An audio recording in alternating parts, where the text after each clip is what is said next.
اعوذ باللہ من الشیطان الرجیم بسم اللہ الرحمن الرحیم الصلاۃ والسلام علیک یا رسول اللہ السلام علیک یا حبیب اللہ تاجدار ختم نبوت زندہ باد زندہ باد زندہ باد لبیک لبیک لبیک یا رسول اللہ صلی اللہ علیہ وآلہ وسلم من سب نبیا فاقتلوہ من سب نبیا فاقتلوہ من سب نبیا فاقتلوہ اللہم صلی علی محمد وعلی آل محمد وبارک وسلم وصلوا علیہ۔ السلام علیکم ورحمۃ اللہ وبرکاتہ۔ انتہائی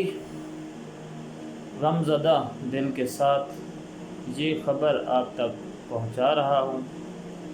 کہ اسلامی جمہوریہ پاکستان میں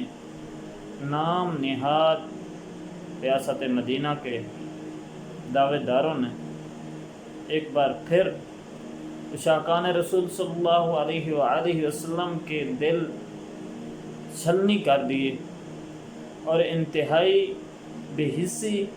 اور بے غیرتی اور کفر کی غلامی کا مظاہرہ کرتے ہوئے گستاخ رسول عیسائی جوڑا شفقت مسیح اور شگفتہ مسیح کی بریت کا اعلان کر دیا گیا ہے۔ حالانکہ یہ جوڑا جو ہے عدالت سے بما ثبوت اور بما گواہوں کی سزا یافتہ ہے، اس کو صرف اور صرف یورپین یونین اور فرانس اور FATF کو خوش کرنے کے لیے رہا کیا گیا ہے۔ اگرچہ اس وقت ہم جو ہے کمزور حالت میں ہیں کہ تحریک لبیک پاکستان جو ہے وہ پابندی کا شکار ہے، لیکن ہم اس عمل کی بھرپور مذمت کرتے ہیں اور اس حکومت کو متنبہ کرتے ہیں کہ اس طرح کے اقدامات کرنے سے باز رہے۔ اس سے پہلے آسیہ ملونہ کے معاملے میں بھی یہی کچھ کیا گیا، اب اس جوڑے کی رہائی کے لیے بھی اسی طرح جو ہے اقدامات کیے گئے۔ اس جوڑے کی رہائی کا مطالبہ پچھلے دنوں یورپی پارلیمنٹ جو ہے اس نے اپنے اجلاس میں حکومت پاکستان سے کیا تھا اور حکومت پاکستان نے اس پر منوعاً عمل کرتے ہوئے کل اس جوڑے کی بریت کا اعلان کیا۔ تو تمام جو PTI کے سپورٹرز اور ووٹرز ہیں ان کو بھی سوچنا چاہیے کہ PTI نے جب ووٹ لیا تھا تو تبدیلی کے نام پر لیا تھا، اور میرا خیال ہے کہ وہ یہی تبدیلی تھی کہ وہ سرائکی کے ایک شاعر کہتے ہیں کہ عاشقاں کو پھانسی تے گستاخاں کو معافی، یعنی کہ جو حضور صلی اللہ تعالیٰ علیہ وآلہ وسلم کے عاشق ہیں ان پر تو گولیاں برسائی گئیں،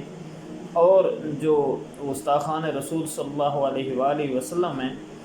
ان کو جو ہے معافیاں دی جا رہی ہیں، ان کو بری کیا جا رہا ہے۔ تو ناظرین کرام، سامعین کرام، یہ جتنا جو کچھ کیا جا رہا ہے یقیناً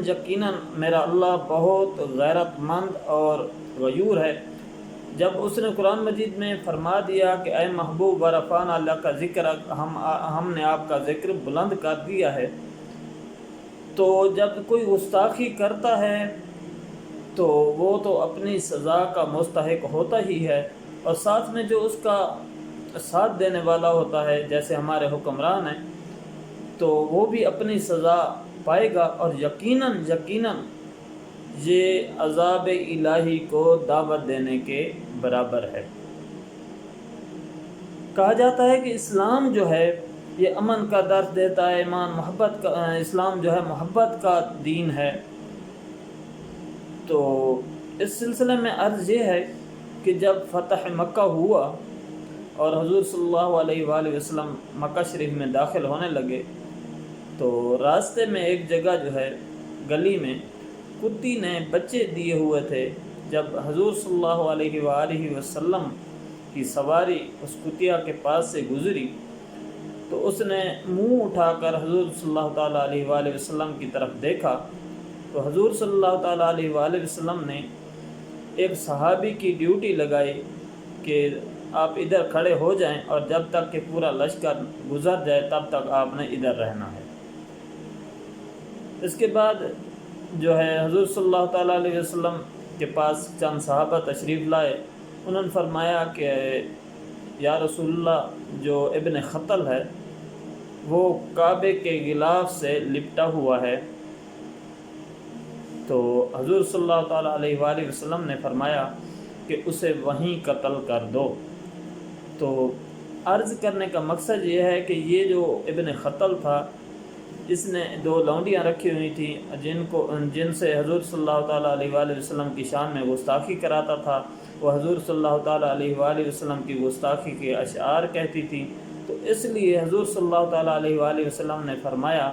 کہ اگرچہ یہ کعبے کے غلاف سے لپٹا ہوا ہے تو اس کو وہیں قتل کر دو۔ تو اس لیے گستاخ رسول صلی اللہ علیہ وآلہ وسلم کی جو سزا ہے وہ صرف اور صرف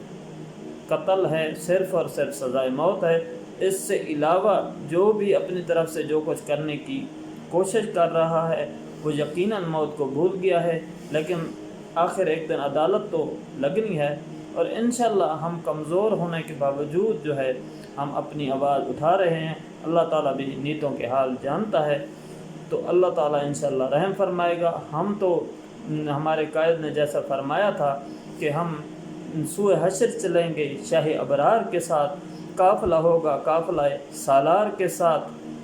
یہ تو طیبہ کی محبت کا اثر ہے، ورنہ کون لپٹ کر روتا ہے در و دیوار کے ساتھ۔ ہم بھی ایک نعت رنگی سنائیں گے مظہر، اگر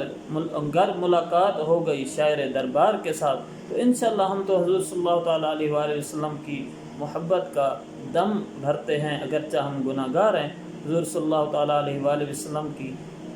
عزت و عظمت اور ناموس کے لیے جو کچھ ہم سے ہو سکتا ہے ہم کر رہے ہیں، اور اس حکومت کے ظالمانہ، جابرانہ اور ملحدانہ اقدامات کے خلاف انشاءاللہ آواز اٹھا رہے ہیں اور انشاءاللہ اٹھاتے رہیں گے۔ ایک لمحہ فکریہ ہے پوری پاکستانی قوم کے لیے کہ جو حضور صلی اللہ تعالیٰ علیہ وآلہ وسلم کی عزت کا قانون ہے 295 اس پر آج تک ایک بھی سزا نہیں ہوئی۔ حالانکہ گستاخ جو ہیں اس وقت میرا خیال ہے 100 کے قریب جو ہیں کیس عدالتوں میں رجسٹرڈ ہیں۔ تو اس سے آپ اندازہ لگا سکتے ہیں کہ ہمارے جو حکمران طبقہ ہے وہ کفر کی غلامی میں کس حد تک آگے گیا ہوا ہے کہ کسی ایک بھی گستاخ رسول صلی اللہ علیہ وآلہ وسلم